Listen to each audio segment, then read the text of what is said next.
전적으로 이재명 대통령을 만들어준 사람은 윤석열 전 대통령이에요. 12.3 비상계엄을 가지고 이재명 당시 민주당 대표 다 죽어가는 사람 살려내는 것도 모자라가지고 이 조기 대선 기간 중에 또 부정선거 그런 영화 관람을 하고 산책을 하고 뭐 이러면서 끝까지 당선까지 책임졌잖아요. 그런 측면에서 이번 특검에서 체포영장 청구된 이 부분 가지고 국민의힘 입장에서 왜 지금 몽답이에요? 그 많은 나는 친윤 세력들, 윤석열 대통령 권력에 빨대 꺾고 호가호위한 그 친윤 세력들, 그 아크로비스타에 아무도 찾아오는 이 있고 방문하는 이 없다는 거지, 결론은. 그래서 혼자 윤석열 전 대통령 말동무도 없으니까 지하 상가를 갖다가 그냥.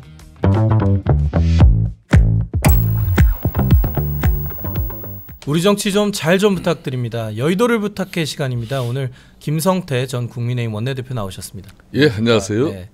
박원석 전 의원 나오셨습니다. 안녕하십니까? 네, 안녕하십니까? 네.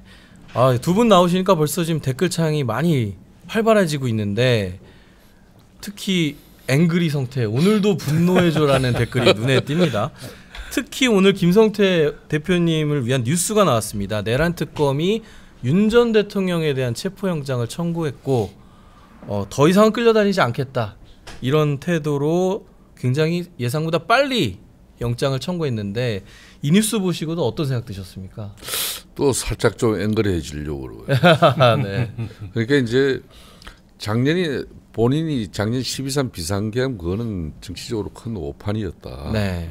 그렇게 하고 4월 4일 헌재 파면 결정이 있고 난 이후에는 그래도 국민들에게 본인이 사죄하고 또 자신을 배출해 준 또 국민의힘 집권당이 자신으로부터 또 이렇게 자유로워질 수 있는 그런 처신을 해야 되는데 이분이 그렇지 못했어요.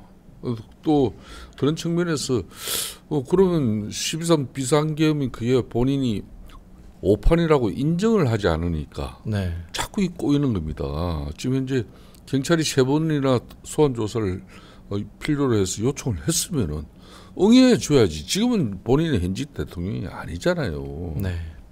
또는 헌재 파면 결정까지 이루어진 그런 사실상 피의자 신분으로서 재판까지도 받고 있잖아요. 또 내란죄로. 예. 그렇다면은 그 경찰 수사 자체를 아무리 본인은 또 뭐 대통령 재임 기간 중에도 사실상 이 경찰을 좀 우습게 본 그런 측면이 있어요. 경찰 니들이 뭘 하는데 이런 식의. 네. 그게 이제 쉽게 말하면 국정운영 3년 동안에도 아주 경찰 불필요하게 경찰들의 감정을 사게끔 한 그런 대통령으로 잘못된 처신도 있거든요. 저는 그런 측면에서 이걸 가지고 지금 와서 뭐 특검이 한 번도 출석 요구도 안 했는데 소환 통지도 안 했는데 무슨 체포죄 이제 영장 청구냐 이렇게 이야기할 수 있지만은 지금 현재 조은석 특검 입장에서는 딱 제한된 시간 내에 이 특검으로서 국민이 부여한 그 특검으로서의 임무를 또 수행해야 되는데 그걸 가지고 또 우리가 뭘 시비를 걸 수가 있겠습니까? 이거. 네. 여기 댓글창에 또 박원석 의원님 네. 우아한 논평이 최고다, 뭐 이런 댓글도 있는데, 저는 약간 그 윤석열 전 대통령이 착각을 하고 있는 게 있는 것 같아요. 네. 그러니까 아직도 경호원들이 대동을 하잖아요. 그런데다가 재판받으러 갈 때 보면 일부 지지층들이 거기 나와가지고 이제 본인을 응원한단 말이에요. 지난번에 그렇죠. 이제 취재 기자한테 좀 비켜달라. 그랬습니다. 저 사람들 좀 쳐다보게. 그러니까 아직도 이제 본인을 지지하는 그런 지지 여론이 상당하다, 이런 착각을 하는 것 같아요. 그러니까 저렇게 이제 경찰의 출석 요구에 불응하면서 본인이 버티는 모습을 보이면 설사 그로 인해서 나중에 어떤 불이익이 발생하더라도 결국 자기를 지지하는 여론은 더 늘어날 거다, 뭐 이런 식의 그 착각을 하는 게 아닌가 싶은데, 저는 정말 착각에 불과하다고 생각하고요. 당장에 이제 국민의힘 내부의 반응을 보십시오. 네. 특검이 체포영장을 청구한 거에 대해서 국민의힘 내부에 아무런 반응이 없습니다. 네. 공식적으로. 그런데다가 저는 영장 발부 가능성이 굉장히 높다고 봅니다. 이제 그렇게 되면 신병 확보를 해서 48시간 이내에 다시 구속영장을 청구할 가능성이 높다고 보고, 재구속 가능성도 굉장히 높게 봐요. 왜냐하면 여론이 그렇습니다. 네. 저렇게 내란 우두머리가 풀려나가지고 이 활보하는 거에 대해서 국민들이 굉장히 사실은 그에 대해서 마땅치 않아 하고 불편해하는 여론이 있고요. 근데 빌미도 줬잖아요. 그러니까 경찰 출석에 세 차례 불응했지 않습니까? 물론 이제 특검이 별도 소환을 안 했다고 합니다만 특검은 이제 기존 수사기관의 수사 연장선에 있는 거고 18일 날 특검이 수사를 시작했는데 19일 날 소환에도 응하지 않았고 앞으로도 나가지 않겠다. 그럼 당연히 이제 이 수사에 응할 가능성이 없다고 보고 체포영장 청구하는 거는 당연한 수순이라고 보고요. 저는 윤석열 전 대통령이 빨리 착각해서 깨어나야 된다. 본인은 어쨌든 파면된 사람이고 그리고 내란으로 인해서 재판을 받고 있는 피고인이고 앞으로도 줄줄이 여러 가지 특검 수사에 의해서 혐의들이 기다리고 있어요. 근데 여전히 12월 3일 그 비상계엄 선포 이후에 그 본인이 버틸 때 현직에서 버틸 때 상황처럼 자기에게 상당한 국민의 지지가 있다라는 생각을 버려야 됩니다. 그 본인이 불행해질 거예요. 네. 요걸 하나 여쭤보겠습니다. 아무튼 법원의 어떤 발부 여부에 대한 결정이 남아 있고 또 윤 대통령이 체포적 부심 이런 것들 선친청하면 어떤 절차적인 시간은 걸릴 수 있으나 이렇게 윤 대통령이 만약 다시 체포된다면 이게 어떤 국민의힘 정상화나 보수 재건에 도움이 된다. 빨리 절연할 수 있으니까 이런 의견도 있고요. 아니면 내란 특검의 수사가 가속화되면서 국민의힘 전당대회에 대한 악영향이 있을 거다. 이런 좀 엇갈리는 전망들이 있거든요. 보수 진영의 많은 국민들 이거 잘 깊게 생각을 해야 됩니다. 네. 당장 지금 지난 조기 대선에서 6월 3일 조기 대선에서 이재명 대통령 당선돼. 이거 사실상 민주당이 잘하고 또 민주당을 배출시키기 이전에 민주당 그대 작년 4월 총선에서 그대 입법 권력을 보유한 국민들이 있는데 또 불구하고 그때 이재명 민주당 당대표하고 지금 민주당이 잘해가지고 1년 동안 지난 6월 3일 조기 대선에서 대통령 된 거 아니잖아요. 전적으로 이재명 대통령을 만들어준 사람은 윤석열 전 대통령이에요. 예? 예. 12.3 비상계엄을 가지고 이재명 당시 민주당 대표 다 죽어가는 사람 살려내는 것도 모자라가지고 이 조기 대선 기간 중에 또 부정선거 그런 영화 관람을 하고 또 산책을 하고 이러면서 국민들에게 극도의 해부스러운 어떤 그런 본인의 처신을 통해서 끝까지 당선까지 책임졌잖아요. 혐오스러운 모습을 보여줬다. 그럼요. 그런 측면에서 이번 지금 현재 특검에서 다시 체포영장 청구된 이 부분 가지고 국민의힘 입장에서 왜 지금 현재 아무 지금 몽답이에요? 그 많은 나는 친윤 세력들, 윤석열 대통령 권력에 빨대 꽂고 호가호위한 그 친윤 세력들, 얼마 전에 며칠 전 기사를 보니까 이런 게 있어요. 그 아크로비스타에 네. 아무도 찾아오는 이 있고 방문하는 이 없다는 거지. 그 결론은. 예? 그래서 혼자 윤석열 전 대통령 말동무도 없으니까 그 지하 상가를 갖다가 그냥 네. 산책하는 그 모습이 또 사진 찍혀가지고 국민들 일부 국민들은 동정도 있지만은 대다수의 국민들은 저게 대통령의 품격이냐? 예? 그런 얼마나 국민들의 자조가 있습니까? 그렇다면은 지금 국민의힘 입장에서는 이번에 윤석열 대통령 많은 사람들이 그래요. 이 절연은 앞으로 국민의힘이 윤석열 대통령의 절연 이걸 갖다 맨 위에 상수로 올려놓고 해결하지 못하면은 어떤 변화도 오지 않습니다. 네. 윤 대통령과의 절연이 국민의힘 정상화의 어떤 필요 충분 조건이다. 이런 말씀해 주셨고요. 네. 많은 분들이 앵그리 하셔가지고 좀 다른 주제로 약간 넘어가 보겠습니다. 어제 김민석 국무총리 후보자에 대한 인사청문회가 진행이 됐는데 가장 화제가 됐던 게 6억이 비는 문제, 거기에 대한 김민석 후보자의 해명 문제였습니다. 저희가 그래픽을 준비했는데요. 네, 보위금으로 좀 어느 정도 받았고 또 출판 기념회에서 2번을 한 게 있고요. 또 가장 화제가 된 발언은 처가에서 생활비 쪽으로 200만 원, 300만 원씩 해서 한 2억 정도 되는 것 같다. 이런 해명을 했거든요. 이게 박 의원님께 좀 여쭤볼게요. 일반 국민 입장에서 좀 납득할 만한 해명이었다고 보시나요? 글쎄요. 저게 이제 증명이 되는 건 아니잖아요. 예. 본인의 해명일 뿐이고 현금이 들어오고 현금이 지출된 거기 때문에 기록으로 남아있는 게 없어요. 근데 지금 저걸 기록으로 증명할 방법도 없고 어쨌든 본인이 그렇다고 하니까 그 선에서 이해하는 사람은 이해하고 뭐 못 받아들이는 사람은 못 받아들이는 건데, 근데 국민들의 평균적인 그 상식이나 감수성에서 그냥 쉽게 이해하고 넘어갈 수 있는 정도는 아니죠. 예를 들어서 김민석 후보는 그런 얘기를 했습니다. 이게 이제 그 통상의 그런 사례에 비추어서 또 본인의 연배나 이제 국내의 사례 이런 거에 비춰서 과한 건 아니다. 근데 저는 좀 달리 생각해요. 네. 출판기념회 두 번에 2억 5천이라면 대한민국의 최상위 소득자들의 거의 연봉 수준을 출판기념회 두 번에서 벌었다. 작가가 책을 내가지고 2억 5천을 벌려면 한 10몇만 권을 팔아야 됩니다. 인세를 받아가지고.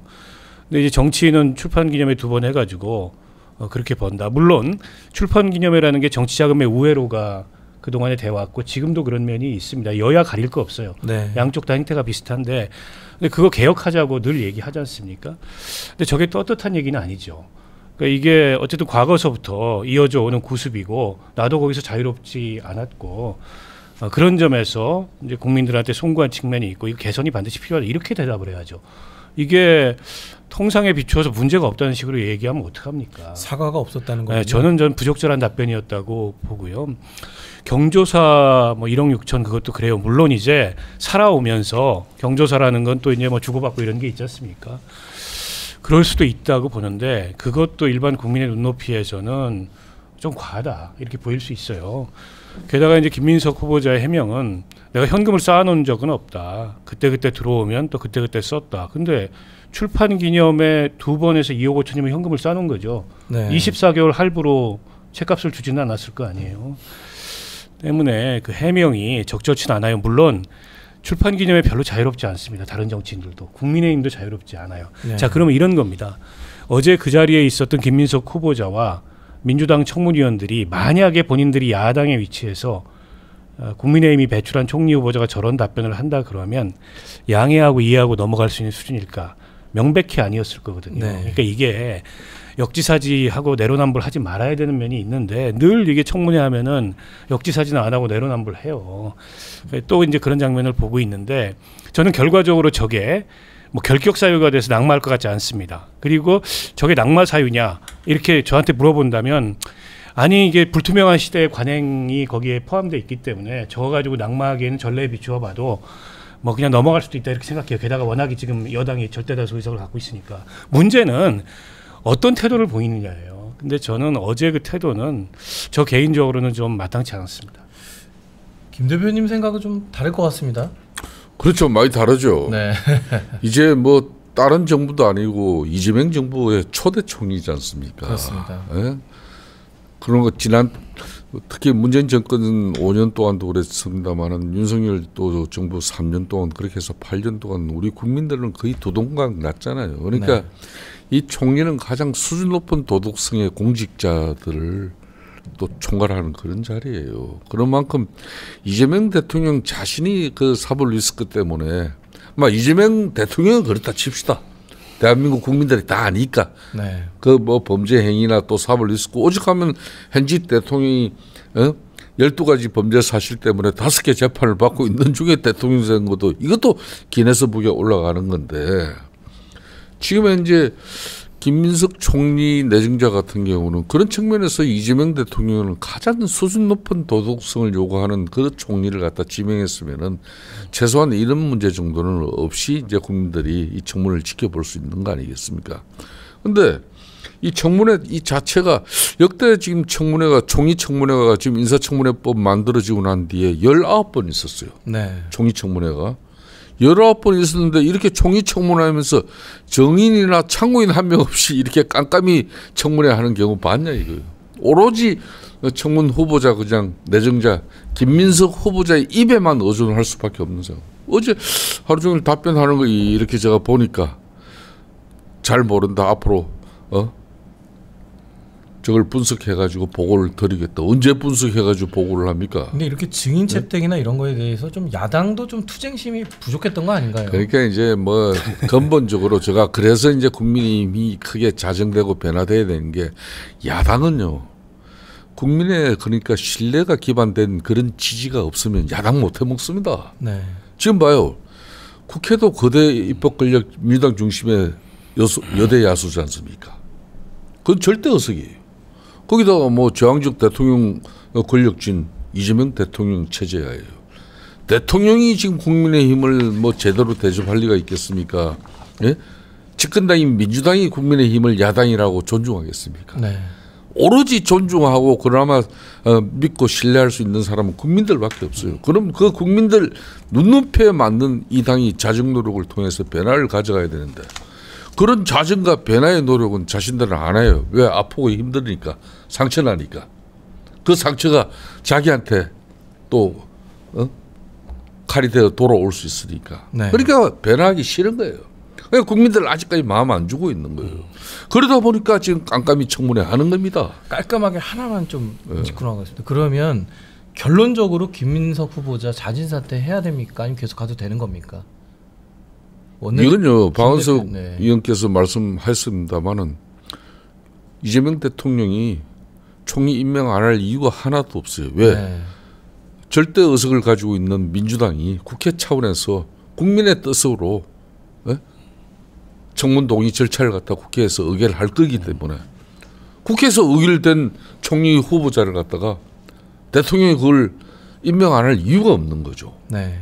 그러니까 유일한 길은 김민석 후보 자신이 나는 이번에 총리 청문회 이게 뭐 자기가 준비하고 또 청문회 과정에서도 궁색한 답변을 하느라고 힘들었다. 지금 이재명 정부를 위해서 내가 같은 사람이 총리하는 걸 맞지 않다. 나는 국회의원으로서 자성과 성찰의 시간 가지면서 백의종군하겠다. 예. 이리 하고 김민석 후보가 총리 후보자직을 갖다가 사퇴하지 않더라는 길이 없어요. 네.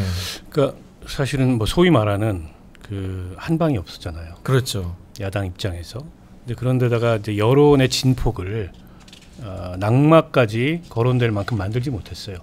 그러니까 아무리 의석이 절대 다수를 갖고 있어도 이게 여론이 따라주지 않으면 그냥 강행 못 하거든요. 네. 그게 이제 민심이고 정치입니다. 맞아요. 근데 이제 그런 진폭을 만들지 못했어요. 그러니까 그냥 가는 겁니다.